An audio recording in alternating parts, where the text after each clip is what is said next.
নমস্কার বন্ধুরা, আমি পূজা। আজ আমি নিয়ে আসলাম পাকা আমের আরও একটা সুন্দর রেসিপি নিয়ে। আর এই রেসিপিটা কিন্তু সম্পূর্ণ আমার মা দিদুনের থেকে শেখা। তাহলে এখন চলো দেখা যাক আমি এই রেসিপিটা কিভাবে বানালাম। আর তার জন্য ভিডিওটা স্কিপ না করে সম্পূর্ণ ভিডিওটা দেখার অনুরোধ রইল।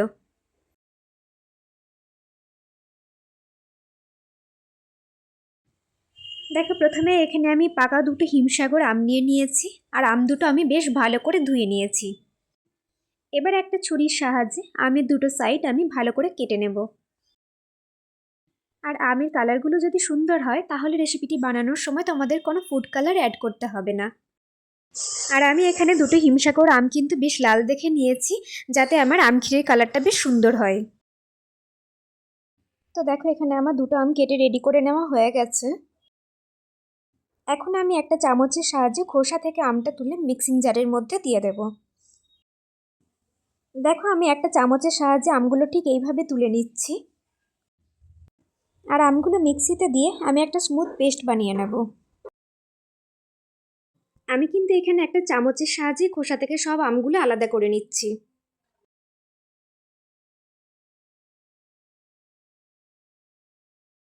আর দেখো, এখানে আমি একটা বাটিতে গোবিন্দভোগ আতপ চাল ভিজিয়ে রেখেছিলাম। আমি এখানে ঠিক 1 মুঠো মতন গোবিন্দভোগ আতপ চাল নিয়েছি।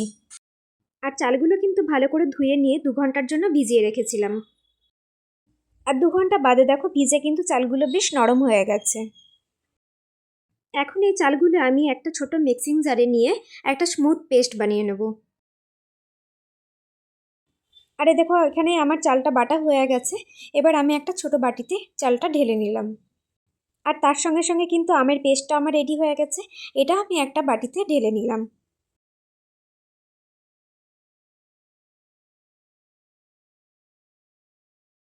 এখন আমার সম্পূর্ণ আমটা বাটিতে নেওয়া হয়ে গেলে অন্যদিকে দেখো, গ্যাস ওভেনের মধ্যে আমি একটা কড়াই বসিয়ে দিয়েছি। তো প্রথমে দেখো, কড়াইয়ের মধ্যে আমি একটু সামান্য পরিমাণে জল নিয়ে নিলাম। আর তারপরে আমি এর মধ্যে দিয়ে নেব দুধ। আমি এখানে 500 ml মতন দুধ ব্যবহার করেছি। আর দুধটা একটু গরম হতেই আমি দিয়ে দিলাম একটু আমুলের গুঁড়ো দুধ। এখন কড়াইতে গুঁড়ো দুধটা দেওয়া হয়ে গেলেই কিন্তু আমি খুন্তি দিয়ে একটু কন্টিনিউ নাড়তে থাকবো, যাতে কোনো দানা না থাকে।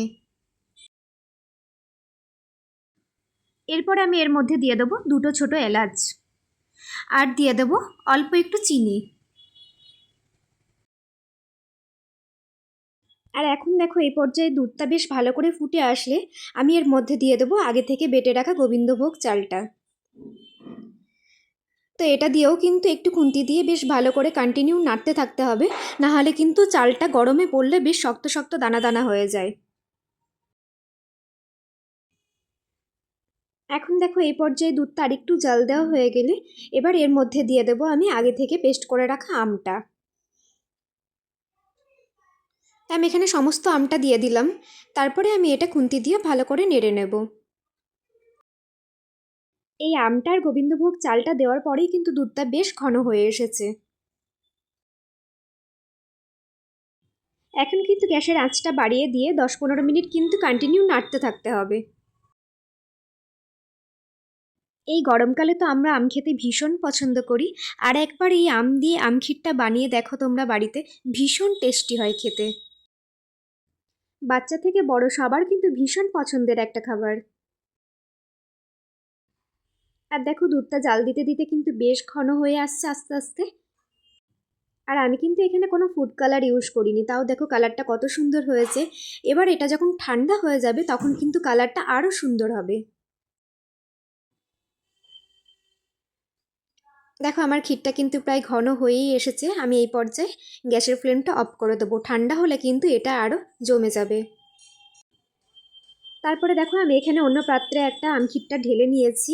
আর দেখো, কালারটা কিন্তু কত সুন্দর হয়েছে। কোনো রকম ফুড কালার কিন্তু আমি ইউজ করিনি, তারপরেও কিন্তু এটা এত সুন্দর একটা কালার হয়েছে। আর আমি একটা আম কুচিয়ে রেখেছিলাম, তারপরে উপর দিয়ে একটু ছড়িয়ে দিলাম। দেখো, দেখতেও কিন্তু খুব সুন্দর লাগছে। আর খাওয়ার সময় যখন আমগুলো মুখে পড়বে তখন কিন্তু এটা অসাধারণ লাগে। আর আমি একটু পেস্তা কুচি ওপর দিয়ে ছড়িয়ে দিলাম, দেখতে একটু সুন্দর লাগার জন্য। এটা অপশনাল, তোমরা চাইলে দিতে পারো, না চাইলে নাও দিতে পারো। তো তোমরা সকলে বাড়িতে একবার ট্রাই করে দেখতে পারো এই আমক্ষীরের রেসিপিটা। আর আমার এই রেসিপিটা যদি আপনাদের ভালো লেগে থাকে তাহলে প্লিজ কমেন্টে জানাবেন।